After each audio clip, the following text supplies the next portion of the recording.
इनका समर्पित रहा संपूर्ण जीवन हमारे लिए हमेशा यादगार व अमर रहेगा। ऐसे महान व्यक्तित्व को आज मेरे साथ साथ आप लोग भी अपार संख्या में अर्थात लाखों लाखों की संख्या में यहाँ यूपी की राजधानी लखनऊ में बीएसपी की रही सरकार द्वारा इनके सम्मान में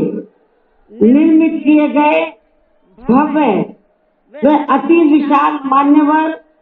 श्री कांशीराम जी स्मारक स्थल पर इनको अपने श्रद्धा सुमन अर्पित करने के लिए पहुंचे। हालांकि आप लोगों को ये भी मालूम है कि इनके सम्मान में बनाए गए इस स्थल के कुछ हिस्सों की समय से मरम्मत नहीं होने की वजह से आप लोग भी पिछले कुछ समय से यहाँ इनकी प्रतिमा पर अपने पुष्प अर्पित नहीं कर पा रहे थे, लेकिन अब यह मरम्मत का अधिकांश कार्य पूरा हो जाने के बाद इस बार मेरे साथ साथ आप लोग भी भीड़ के मामले में अपना पिछला खुद का सभी रिकॉर्ड तोड़ते हुए भीड़ के मामले में अपना पिछला खुद का सभी रिकॉर्ड तोड़ते हुए यहाँ लाखों लाखों की संख्या में इस स्थल पर मान्यवर श्री कांशीराम जी को अपने श्रद्धा सुमन अर्पित करने के लिए पहुंचे, जिसके लिए पार्टी आपकी बहुत बहुत आभारी है। साथ ही वर्तमान राज्य सरकार की भी बहुत बहुत आभारी है, और इसलिए आभारी है क्योंकि इस स्थल को देखने वाले लोगों के टिकटों का इकट्ठा हुआ पैसा पूर्व की रही सपा सरकार की तरह वर्तमान भाजपा की राज्य सरकार ने इसे दबाकर नहीं रखा, बल्कि पार्टी के आग्रह करने पर इसकी मरम्मत करने पर पूरा खर्च किया। इस संबंध में मैं आप लोगों को ये बताना चाहती हूँ, जब यूपी में हमारी सरकार थी और ये मान्यवर श्री कांशीराम जी के आदर सम्मान में ये जो विशाल स्मारक स्थल जब बनाया गया था, तो हमने उसी समय हमारी सरकार ने ये व्यवस्था की थी कि हम देखने वालों के लिए इस पर हम टिकट की व्यवस्था करेंगे, और इसका जो पैसा आएगा टिकट का तो वो किसी और मत पर खर्च नहीं किया जाएगा, बल्कि जितने भी उत्तर प्रदेश की राजधानी लखनऊ में जो स्मारक बने हैं, पार्क बने हैं, तो उनसे रख रखाव पर खर्च किया जाएगा। तो ये हमने व्यवस्था की थी, लेकिन दुख की बात यह है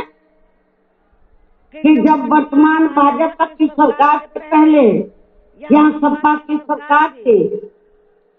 तो सपा की सरकार ने उस टिकट के पैसे को दबा कर रखा, एक पैसा खर्च नहीं किया इनके रख रखाव पर, और हालत बड़ी जर्जर हो गई थी स्थलों की। यही नहीं, और भी स्थल थे, पार्क थे, उनकी हालत बड़ी खराब हो गई थी। तो तब मैंने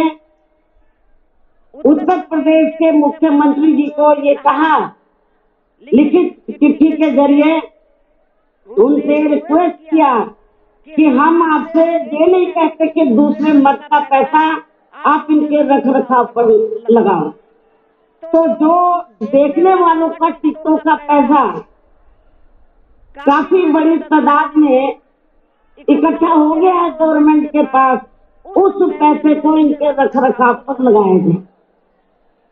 तो उत्तर प्रदेश की वर्तमान भाजपा की सरकार ने इस मामले को दिखवाया पूरा,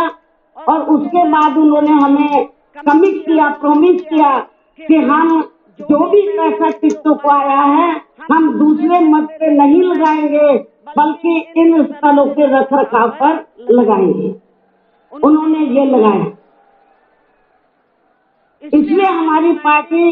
उनकी आभारी है। लेकिन वही दूसरी तरफ समाजवादी पार्टी की जब यूपी में सरकार थी और ये स्थल बन चुके थे, तो उन्होंने इनके रख रखाव पर कोई पैसा खर्च नहीं किया, किस्तों का पैसा दबा कर रख लिया। लेकिन जब अब वो सत्ता से बाहर है समाजवादी पार्टी,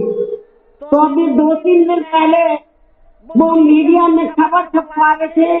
कि हम माननीय श्री कांशीराम जी के सम्मान में संगोष्ठी करेंगे। लेकिन जब वो सरकार में रहते हैं तो ना उन्हें पीडीए याद आता है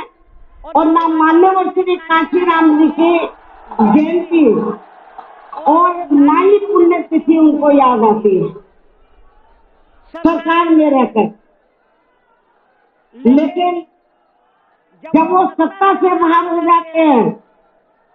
तो समाजवादी पार्टी को फिर याद आता है कि हमें संगोष्ठी करनी चाहिए। मैं सपा मुखिया अखिलेश यादव से मैं ये पूछना चाहती हूँ, यदि माननीय श्री कांशीराम जी के प्रति आपका इतना ही आदर सम्मान था, तो जब यूपी में मेरी सरकार थी तो मेरी सरकार ने अलीगढ़ मंडल में 7 के नाम से अलग से जिला बनाया, उस जिले का नाम माननीय श्री कांशीराम जी नगर के नाम से रखा था। लेकिन जैसे ही समाजवादी पार्टी पावर में आई, उन्होंने नाम बदल दिया। माननीय श्री कांशीराम जी के नाम पर हमने कॉलेज, यूनिवर्सिटी, अनेकों संस्थानों के नाम रखे, अनेकों संस्थानों के नाम रखे, जनहित की योजनाएं शुरू की। सारी की सारी समाज अधिकांश जो बड़ी बड़ी योजनाएं थी वो सभी के सभी इन्होंने बंद कर दी समाजवादी पार्टी की सरकार ने। ये इनका दोगला या दोहरा चरित्र नहीं है तो क्या है? जब ये सत्ता में रहते हैं ना इनको पीडीए याद आता है और ना पीडीए के जो संत गुरु और महापुरुष है वो भी याद आते हैं। जब ये सत्ता से बाहर हो जाते हैं तब इनको हमारे संत गुरु और महापुरुष याद आते हैं। तो ऐसे दोगले लोगों से आप लोगों को बहुत ही सावधान रहने की जरूरत है। और हमने माननीय श्री कांशीराम जी जो पंजाब राज्य के एक मध्यम दलित परिवार में पैदा हुए हैं, तो इनके बारे में मैं ये कहना चाहूंगी कि इन्होंने भारतीय संविधान के मूल निर्माता एवं दलितों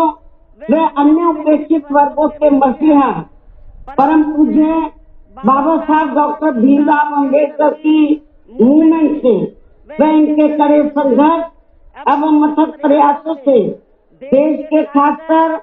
करोड़ों दलितों, आदिवासियों, पिछड़े वर्गों, मुस्लिम व अन्य धार्मिक अल्पसंख्यक समाज के भी हित में भारतीय संविधान में दिए गए कानूनी अधिकारों से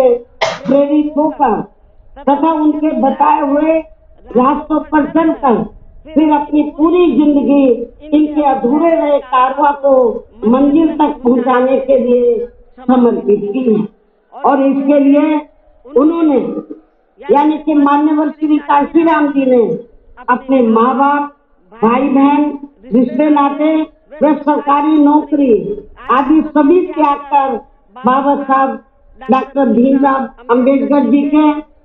उस अधूरे रहे कारवां को पूरा करने के लिए लगा दिया है, जो बाबा साहब ने यहाँ देश के करोड़ों दलितों एवं अन्य उपेक्षित वर्गों के लोगों को ये कही थी कि मैंने बाबा साहब से क्या कहा था कि मैंने अपने कड़े संघर्ष एवं अथक प्रयासों से इन वर्गों के लोगों को भारतीय संविधान में इन्हें संविधान के इन्हें स्वाभिमान के साथ जिंदगी व्यतीत करने व खुद अपने पैरों पर खड़े होने के लिए कानूनी अधिकार तो जरूर दिला दिए हैं, लेकिन उनका सही से पूरा लाभ लेने के लिए इन सभी वर्गों के लोगों को अर्थात बहुजन समाज के लोगों को आपस में एकजुट होकर व इन्हें अपने विशाल वोटों के जरिए यहाँ केंद्र एवं राज्यों की भी राजनीतिक सत्ता की मास्टर चाबी खुद अपने हाथों में लेनी होगी। ये परम पूज्य बाबा साहब डॉक्टर अम्बेडकर ने कहा था